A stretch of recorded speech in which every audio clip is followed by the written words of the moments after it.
All right, today we're talking about something that honestly sounds like it's been pulled straight out of a science fiction movie, but it is very, very real, and it gets at one of the biggest challenges in medicine today.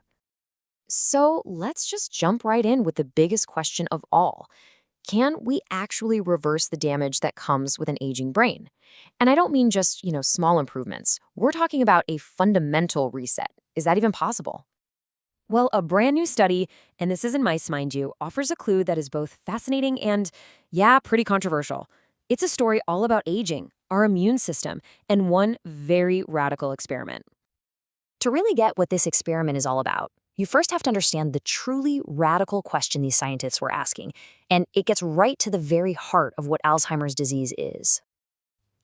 At its core, Alzheimer's is a disease of getting older. As we age, our body's cleanup crew, the system that clears out cellular waste and repairs damage, it just starts to slow down. And that's what allows those toxic amyloid plaques, the classic sign of Alzheimer's, to build up in the brain. So what if the problem isn't just in the brain? What if the real issue is that the body's entire security force is just getting old? It's a huge shift in how we think about this, moving from just fixing the damage to revitalizing the entire cleanup crew. And that leaves us to our prime suspect in this whole story, our very own immune system. Turns out, the factory that builds all of our immune cells, well, it has its own clock. And over time, that clock starts to run down. Deep inside our bone marrow, we have these absolutely incredible master cells called hematopoietic stem cells. Just think of them as the blueprints for your entire immune system. They're responsible for producing all the different types of cells your body needs to fight infection and this is the crucial part, to clear out all that cellular junk. And right here, you can see what happens to those blueprints over a lifetime. When we're young, our bone marrow is just teeming with a huge diversity of these stem cells. It's fantastic. But as we get older, a few dominant mutated cells start to take over and crowd everyone else out. The result? Our immune system becomes way less diverse, less powerful, and ultimately just not as good at its job. So, with this in mind, some scientists came up with a really bold idea. They thought, okay, if old bone marrow makes a weak immune system that can't fight Alzheimer's, what would happen if you just replaced it with young bone marrow? So, they put the theory to the test. Here's how the experiment worked. They took older mice that were basically programmed to get Alzheimer's-like symptoms.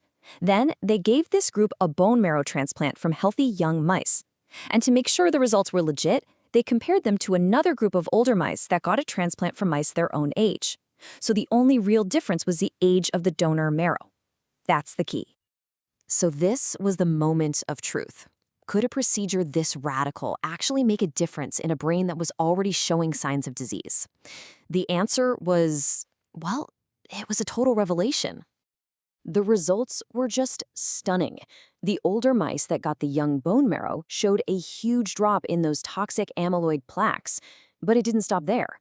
Brain inflammation went down, the death of brain cells actually slowed, and get this, their cognitive behaviors actually got better. They were thinking more clearly. So here's what was happening. The young stem cells basically built a brand new, supercharged immune system inside the older mice. These rejuvenated cells were then able to get into the brain and finally do their job properly, cleaning up all the toxic mess that the tired, old immune system had left behind. And that is the key insight. Targeting the immune system could be a whole new way to fight a disease we've always thought of as being only about the brain. So, case closed, right? We've found the cure for Alzheimer's. Well, not so fast. This incredible scientific breakthrough comes with an enormous catch, and it's one that leads us straight into a pretty dystopian dilemma. It's the next logical question, isn't it? Should we start doing this in people?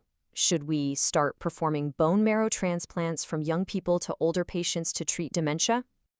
This quote from Dr. Zachary Harvanek at Yale really gets to the heart of the problem. He says this kind of thing conjures up dystopian future images of billionaire vampires obtaining young blood or bone marrow to keep themselves young.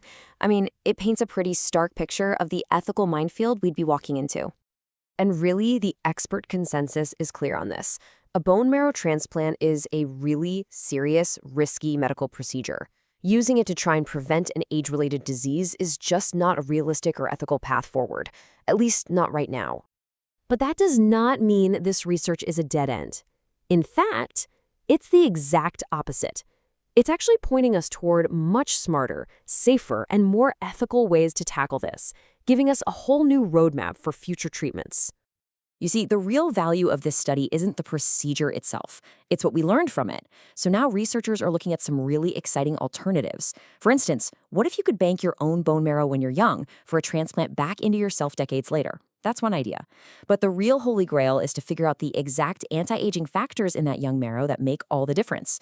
If we can isolate them, we could potentially create a drug that gives us all the benefits without any need for a transplant at all.